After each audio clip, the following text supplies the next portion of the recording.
Ассалому алейкум ва рахматуллоҳи ва баракатуҳ.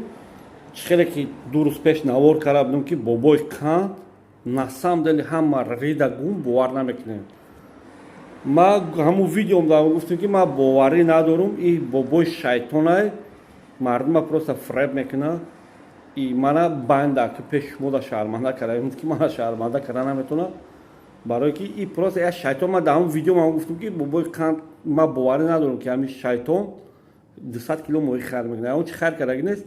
Ва ма да зан зада мега агар ки касе ки хоҳам моҳӣ хӯрдан бия пули моҳия тия мега ман ба моҳира мефурӯшам. Бепул ма дига моҳӣ да ягон зоти одам наметавонам. Так шо бародаро, ма ҳамун видеое ки дар бораи 200 кило моҳӣ гав задам, ну дар ин видео мемонам, гӯш кинем внимательно ки ма боварӣ надоштам ки ҳамин шайтон одам мешавад ва моҳӣ хайр мекунад. Аллоҳи меҳрубон ҳаматон нигаҳ бошад. Моҳира тамошо кунед. Ма дар бораи моҳӣ бобои қанд чӣ гуфта будам? Бисёриёт комментариҳо нависед ки ака бобои қанд моҳӣ бурдак ё не набурдак, просто ман ҳамунҷа дам гуфтам ки шайтонай. Ассалому алейкум ва рахматуллоҳи ва баракатуҳ. Ҳама каса хуш омадед. Аллоҳи меҳрубон шуморо нигаҳбон бошад. Нав хоб будам бобои шайтон мегӯем шаку. ҳозир ака ҳамин рӯз ман бобои шайтонш намегӯм, бобои қандш мегӯм. Занг зад гуфт, ма саҳар гуфт барои мардуми ҷабрдида, барои мардуми ромид 200 кило моҳӣ мебарам, тӯҳфа мекунам, бо видео мекунам. шери нар будан ма да казат мекунам. Ма гуфтам бобои шайтон гуфтам. Не гуфт дига бобои шайтон нагӯ, бобои қанд гӯ. Ма саҳар ҳамин кора мекунам. Агар ҳамин одам саҳари 200 кило моҳира бурда хайр накунад, мо набинем, агар значит и бобои шайтон мемонад. Агар ки ҳамин одам саҳар ба мардуми ваҳдат да 200 кило моҳира падарка кунад, ман ҳамира бобои қанд мегӯм. Аллоҳи меҳрубон ҳаматон нигаҳ бошад. обод ва сарбаланд бошед. Мардуми ваҳдат, мардуми Тоҷикистон, аллоҳ сабр тиятонад ва саҳар гапш меиста бобои қанд ё намеиста, ан ҳамҷаша мефаҳмем. лекин ман боварӣ надорум ки ҳамин одам ҳамин кора мекунад. лекин ҳамин одам қасам хӯрд ки ҳамин кора мекунад. ман гуфтам ман як видео мекунам, гап мезанам ки ту ҳамин кора мекунӣ 200 кило моҳира хайр мекунӣ. шумо чӣ фикр доред подписчикҳо? Дар комментария нависед фикротона. фикри ман ин лична фикри ман ҳамина ки дурӯға мегӯям. ман да просто дурӯға занг задаги шайтонӣ кардасе. барои ман бояд ин шайтон монад. лекин мегӯям ана бобои қанд гӯ. агар хайр кунад 200 кило моҳира, бобои қандаш мегӯям. накунад значит бобои шайтон. обод ва сарбаланд бошед. лайкҳоро монед, фикротон лекин обязательно нависед.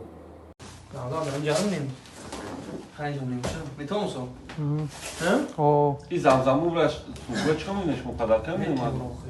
Одамо дар касе ки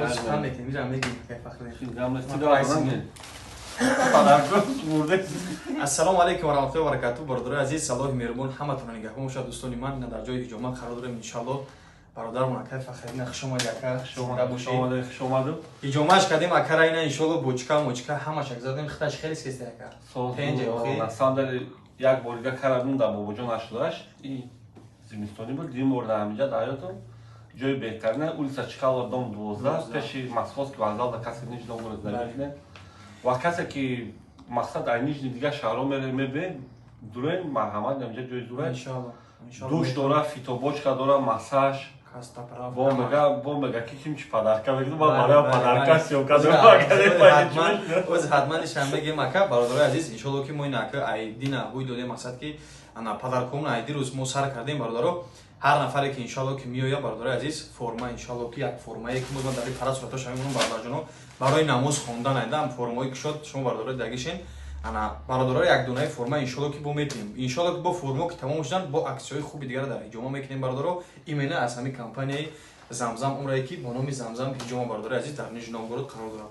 ба ҳамон хотир бародари азиз метавонед ки иншоаллоҳ ба рақамро якдамда занг бизанем ва нафарҳое ки мехоҳем ки асал бигирен, асали тозае ки ҳам акам иншоаллоҳ ки заниматсия мекунад дар ҳамин кор. асала ман дар ҳамин асал метавонем бale ҳозир то 25 август то 20 август баъди 20 август ман замбурома дору метавонем асали рудагира дар ҳамин бародар меспорам. ҳамин майда фурӯхта меёбад. асали оригинали 100%. метавонед ки ба бори занг бизанед чиста барои табобатӣ бародар аст. ва инчунин доруҳои гиёҳӣ ҳам аст. минаксил дар ака ҳам аст, дама ҳам аст. метавонед ки занг бизанед, доставка ба тамоми шаҳрҳо аст. доруҳои гиёҳӣ барои мардонагӣ, простатит, хунукӣ бародаро барои ҳамаш иншоаллоҳ ки аст.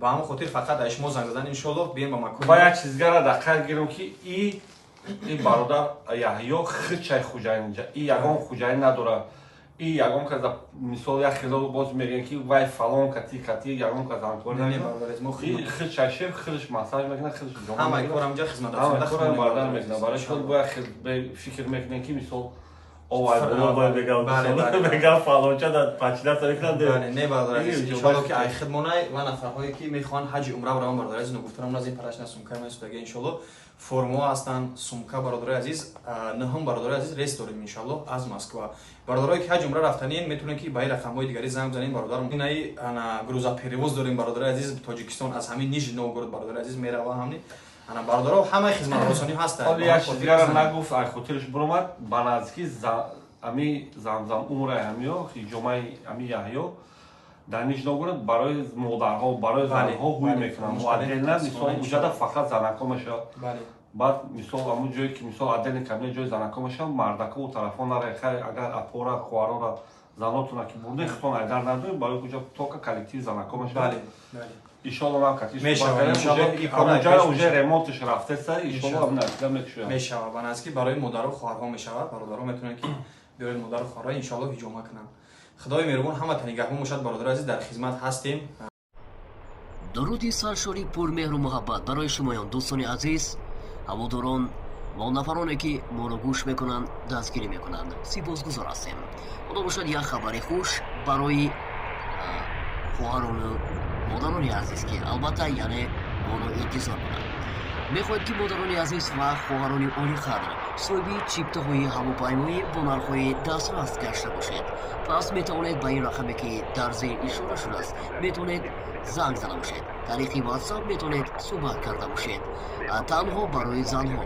و برای مردها گفتنیم که زنگ نزنید خواهش میکردیم هر سخن جایی و هر نقطه مکانی دارد تنها خواهش یگانه ما تنها برای یعنی مادران و خواهرانی که صاحبی چیپته های هواپیمایی گشته میخوان و دویم خبر ما اون است برای برادران و دوستان هایی که میخوان که از این سمت به اون سمت یا که از این شهر به این شهر یا که از این دولت به این دولت میخواهید که البته سفر کرده باشید پس از چیپته های هواپیمایی میتونید با نرخ‌های ارزان و دسترس با دست آورده باشید میتونید که رقم‌های در زیر اشاره شده و برادر عزیزی موفقیدین زنگ زده باشید و میتونید طریق واتساپ صحبت کرده باشید باری کمی دارم که سخن‌های مرا البته گوش کردید باقی برای هر یک و یکی شمایان تا به خوش و بریده را آرزو میکنم باری کامل دارم که ما رو درک میکنید و دوستان عزیز نگفته نماند برادر عزیز فخریدین که البته در